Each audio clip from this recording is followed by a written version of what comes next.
de apresentação. Só esperar carregar. Ok. Pronto. Esse barulhinho não é meu, é só para avisar. Já tá tudo no silencioso aqui. Deixa eu olhar aqui a hora. Ok. Posso então começar? Ok, então começando, vocês provavelmente estão a ver aqui que tem o meu nome e o da Janara Nicoletti, que já dispensa apresentações nesse evento. Eu e a Janara, a gente tem um projeto que está em fase inicial, que justamente versa sobre essa temática que a gente apresenta no artigo de hoje, que é ataques à imprensa, no canal do Jair Bolsonaro no YouTube, um estudo no contexto da pandemia de Covid-19. Só para dar um pouco esse pano de fundo, né? O nosso projeto ele está sendo desenvolvido em parceria com o Objetos, que é o Observatório da Ética Jornalística, que é um grupo de pesquisa do programa de pós-graduação em jornalismo da UFSC, né? De onde eu e a Janara somos egressas, e também do NEFJOR, que é o Núcleo de Estudos e Produção Intermídia aplicados ao jornalismo. A gente está sob a tutela, então, do professor Rogério, que está aqui na sala com a gente, e da professora Raquel Long, que é também a coordenadora do NEFJOR. Então, só para dar esse contexto, o artigo, enfim, está assinado só por mim, né, porque a Janara também já tinha uma outra produção já no evento, né, então por isso a gente fez esse meio a meio. Então, como a gente tem só 10 minutos, eu vou passar bem rapidamente o contexto, que eu acho que, infelizmente, já está dentro do que nós conhecemos, não é? Essa escalada de casos de agressão, cerceamento do trabalho de jornalistas, agressões mesmo, físicas, verbais, e a gente tem observado, e não só a gente, como dezenas de relatórios e organizações especializadas, trazendo justamente esse agravamento no foco também nesse contexto da pandemia de Covid-19. Então, a ideia nossa era, o interesse principal é focado no tom em que a produção e o conteúdo publicado no canal do YouTube do presidente Jair Bolsonaro, que tipo de tom existe em relação à imprensa, né? A gente fez um recorte temporal para poder também dar conta de uma análise inicial piloto também para poder desenvolver junto no projeto. A gente tomou os 100 primeiros dias do que poderia ser considerado, né, os 100 primeiros dias da pandemia de Covid no Brasil. A primeira data foi quando, o primeiro caso confirmado pelo Ministério da Saúde da doença, né? E até o dia 4 de junho, que foi quando fechou esses 100 primeiros dias. E a ideia também é para identificar, além dessa frequência, que tipos de padrão tem nesse tom em relação à imprensa, bem como observar esse engajamento, e o engajamento seria como as relações acontecem dentro dessa plataforma específica a partir das temáticas e do tom. Aqui eu faço uma breve explicação de qual foi o fluxo de pesquisa. A gente acha que isso é muito importante para que se faça, não apenas pela perspectiva metodológica, mas para que se faça sentido os resultados que a gente chegou e para mostrar o caminho mesmo que foi feito. Então, a partir do canal de cunho oficial do presidente Jair Bolsonaro, a gente usou uma ferramenta que é aberta, livre, que se chama YouTube Data Tools, para fazer a extração de todos os vídeos publicados no canal. A gente tem 10 anos no dataset, né? Então, claro, a gente fez esse recorte aí dos 3 meses para poder fazer uma análise mais focada.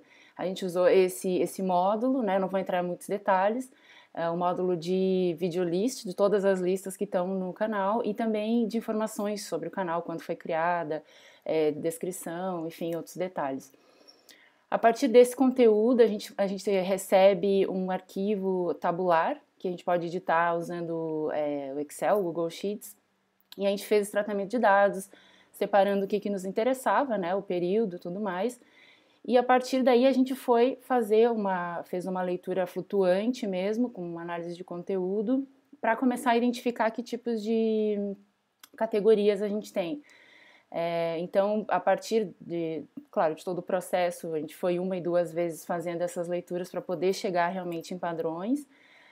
Nessas categorias de análise, a gente dividiu esse processo em 2 partes para fazer uma análise mesmo qualitativa, considerando o contexto, considerando outros detalhes. E também, por fim, a gente trabalhou em algumas ferramentas de visualização, que a gente faz uma combinação mesmo da técnica mais próxima nossa no jornalismo, que é a análise de conteúdo, e trouxe ferramentas e uma visão também dos métodos digitais, que são uma área que pode contribuir bastante para as nossas pesquisas em jornalismo. Interessante falar que a gente está observando não o discurso do Bolsonaro, como eu sei que vai ter o trabalho do Márcio e da Paula na sequência, a gente está observando o conteúdo publicado. Claro que muitas vezes o que está publicado é justamente o que ele fala, mas não é exclusivamente o que ele fala. Então, acho que essa é a grande diferença de análise dos 2 artigos. Aqui as categorias de análise é mesmo para fazer só uma visão geral. A gente mais ou menos observou a origem, e aí é nesse ponto que eu falo, né, que a origem, embora se possa pensar, bom, estão todos os vídeos publicados no canal do próprio político, mas não necessariamente as origens desses vídeos são origens oficiais ou próprias mesmo do governo. Então a gente identifica governo, terceiros, são influenciadores ou blogueiros ou pessoas ditas comuns, pronunciamento, também tem os de caráter oficioso, postagem cruzada, quando ele, por exemplo, faz uma live no Facebook e sobe o mesmo vídeo para o YouTube. Então, ele faz uma transição mesmo, uma circulação de plataformas, ou quando ele é original, focado especificamente para a plataforma.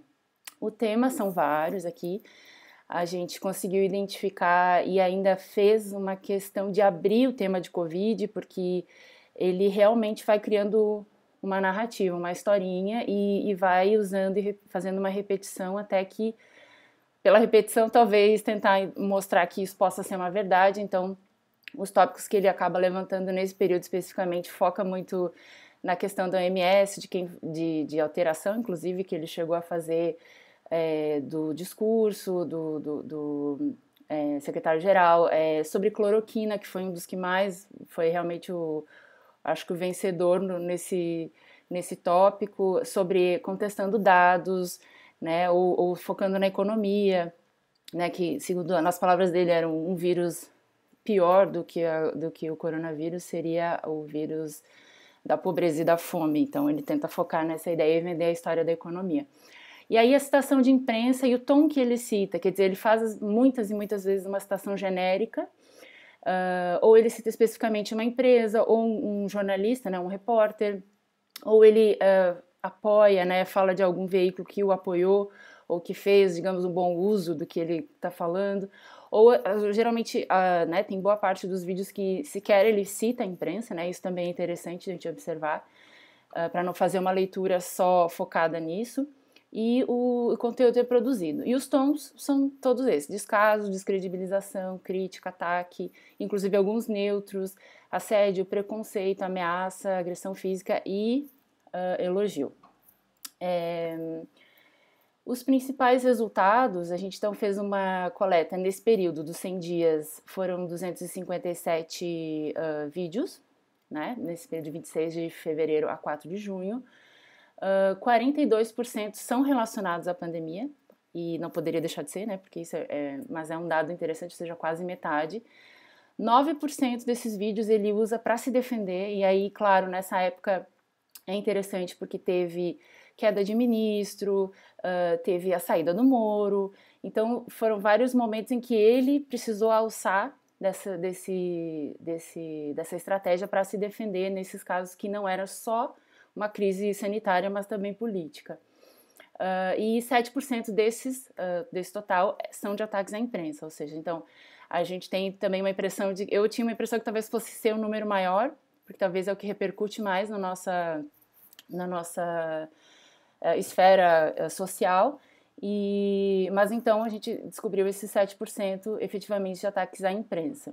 Dos que mencionam a imprensa, que são, né, que são 36%, a gente identificou que o que mais aparece daquelas várias categorias que eu mostrei agora há pouco são as críticas, o ataque verbal e a descredibilização. Essa é a tríade em que ele se apoia e, vez ou outra, ele está sempre recorrendo. E quando não é ele, a pessoa do presidente a falar, já deu mais 10 minutos, né? Ou não? Não? Tá. É que eu fiz as contas mal, então, aqui. Mas ele descredibiliza a imprensa. Então, são esses 3 tópicos em que ele constantemente cria a sua história quando não é ele mesmo a falar, é um vídeo que apoia o que ele quis dizer. Basicamente é isso. Aqui são alguns casos ilustrativos, depois eu posso até colocar o link dessa apresentação aqui no chat, para se alguém quiser ler com calma. Está no artigo também, mas enfim, para ser uma leitura agora, se gerar alguma pergunta, alguma dúvida também, de alguns exemplos que a gente fez, né, para ilustrar o que a gente entendeu como crítica, como ataque e como descredibilização. Aqui vamos para essa visualização eu acho interessante, porque, e aqui eu destaco também os 3 tipos de tom que mais aparecem, que a gente pode perceber que a crítica, ela ganha um pico justamente no período em que o Moro está para sair, em que o Mandetta foi mandado embora, enfim, todos esses tópicos, ele realmente se arma mais ainda contra a imprensa, contra quando ele começa a vender a ideia da cloroquina, e aí dizendo que a imprensa está dizendo que não foi comprovado e que a imprensa não sabe de nada, enfim. Os ataques também começa no início da pandemia maior, depois ele dá uma baixada, uma acelerada ali no final de abril, início de maio, e depois também em maio a junho ele já não ataca tanto. E descredibilização é quase uma constante, em que ele está uma e outra vez trazendo essa questão de que a mídia brasileira não é confiável. Aqui a gente achou interessante porque uma métrica que o YouTube traz, e a gente sabe que é um recorte específico, que eles... O que é esse recorte específico? A gente sabe que para você ver os vídeos, você não precisa ter uma conta, não precisa ter uma conta no YouTube, mas para interagir com esse conteúdo, sim. Então a gente sabe que a base principal das pessoas que estão no YouTube provavelmente são apoiadores, né, do presidente. Mas o que chama atenção é que aqui deixa eu só minimizar. Aqui no vídeo de pronunciamento, ou seja, que é quando ele sai, um pronunciamento que passa em todas na televisão, em cadeia nacional, enfim, sai, digamos, da bolha, ele é o que tem o maior número de dislikes. Então isso chama atenção pra gente, porque os outros todos têm uma quantidade mínima e o de pronunciamento tem uma parcela muito maior. Então isso é um dado interessante que a gente pode observar das métricas disponíveis na plataforma. Aqui também foca muito de novo no engajamento, que aí são as categorias, né, com o tipo tipos de tom que ele fala em relação à imprensa, e o tamanho desses pontinhos é o grau de interação, né, ou seja, qual é o engajamento que aparece mais. Então a gente observa que aqui embaixo, vocês podem ver no eixo X, aqui está quase entre 900 e 1 milhão de engajamento, que é a soma de todas as interações possíveis com o vídeo, e o que tem maior são os de descredibilização, ataque verbal e crítica. Ou seja, isso é que está de acordo com o que a gente já observa e já sabe que teria nessa base de fãs. Mas isso aqui, mais um para fechar também, de novo aqui, quanto à origem, isso é interessante, por exemplo, né? Na verdade, que tipo de, não quanto à origem, de que tipo de ataque que é feito, que tipo de crítica é feita. Né? Quando ele critica um jornalista, quando ele critica a empresa, ou uma crítica genérica, a gente observa que quando é uma crítica genérica, em que ele não cita nada, em que a imprensa é um grande vilão do seu governo e não o deixa governar, existe também uma resposta maior do público, ou quando ele cita empresas. E aí, nesse ponto da empresa, a gente trouxe até que não chegou a entrar essa visualização do artigo, mas a gente achou interessante de trazer, Porque a Folha de São Paulo, a Rede Globo e o Globo Jornal são, são os mais citados, ele cita várias vezes. E aqui a gente fez essa comparação de quando ele fala da Folha de São Paulo, ele faz um ataque, ou ele está criticando e o tema do vídeo é a Covid, ou é a gripezinha, ou ele está se autopromovendo, ou ele está se defendendo. Então é uma relação, né, de como ele, do tema do que ele fala e que tipo de mídia ele está criticando, está mencionando. Então, em resumo, de uma maneira bem rapidinha, é isso. Aqui a gente deixa os nossos e-mails também para abrir o diálogo e abrir a conversa. E eu acho que é mais ou menos isso. E peço desculpas se eu passei muito do tempo.